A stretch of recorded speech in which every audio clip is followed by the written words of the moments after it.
Hello बच्चों, let's read this question. A stationary particle exposed into two particles of x and y which move opposite direction with velocity v1 and v2, and the ratio of their kinetic energies e1 and e2 is.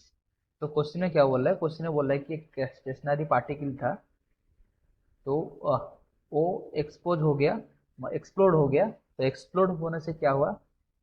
तो ये दो particle से divide हो गया।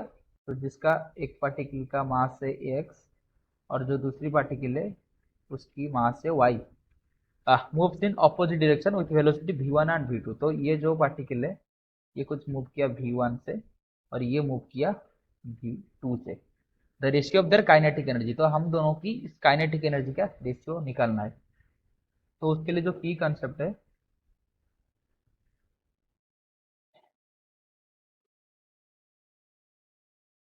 तो की concept क्या है? कंजर्वेशन ऑफ लीनियर मोमेंटम में। तो कंजर्वेशन ऑफ लीनियर मोमेंटम क्या बोलता है कि collision momentum before the collision equal to total momentum after the collision. मतलब अगर इस पर्टिकुलर सिनेरियो की बात करें तो इसमें बिफोर कॉलिजन टोटल मोमेंटम कितना था? तो एक ही मास था जिसका मास था एक्स प्लस वाई, क्योंकि दोनों पार्ट में डिवाइड हो गया एक्स वाई से। तो एक्स प्लस वाई था मास, उसका कुछ वेलोसिटी था, इक्वल टू क्या हुआ? एक का वेलोसिटी एक्स वी वन, मतलब एक से इसका mass velocity V one plus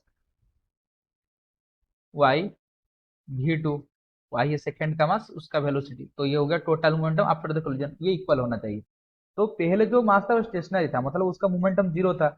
that implies हम ये बोल सकते हैं कि एक्स वी वन, इसको थोड़ा अच्छे से लिखते हैं, इसको बोल सकते हैं कि X V one equal to Y V to.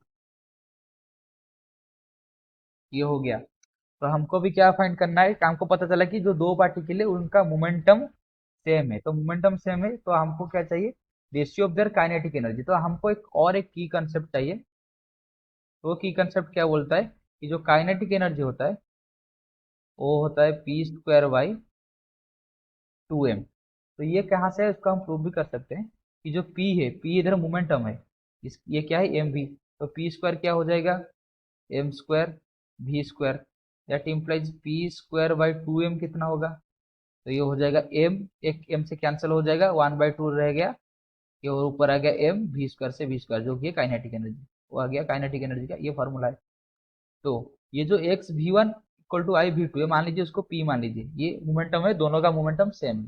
That implies हम ये बोल सकते हैं कि जो दोनों का काइनेटिक एनर्जी का रेशियो है, यानी कि kinetic energy of X divided by kinetic energy of Y equal to P. उस दोनों का मोमेंटम सेम है तो पी स्क्वायर सेम रहा, डिवाइडेड बाई 2m। पहले का मास कितना है? X, divided by P square by 2, second का मास है वाई। तो पी स्क्वायर कैंसल, 2 कैंसल, तो ये हो गया वाई बाई एक्स, यानी कि दोनों का काइनेटिक एनर्जी का रेशियो कितना है? Y by X. तो अगर ऑप्शन चेक करेंगे तो option 4 Y by X is the right answer. I hope you have understood this question. Best of luck.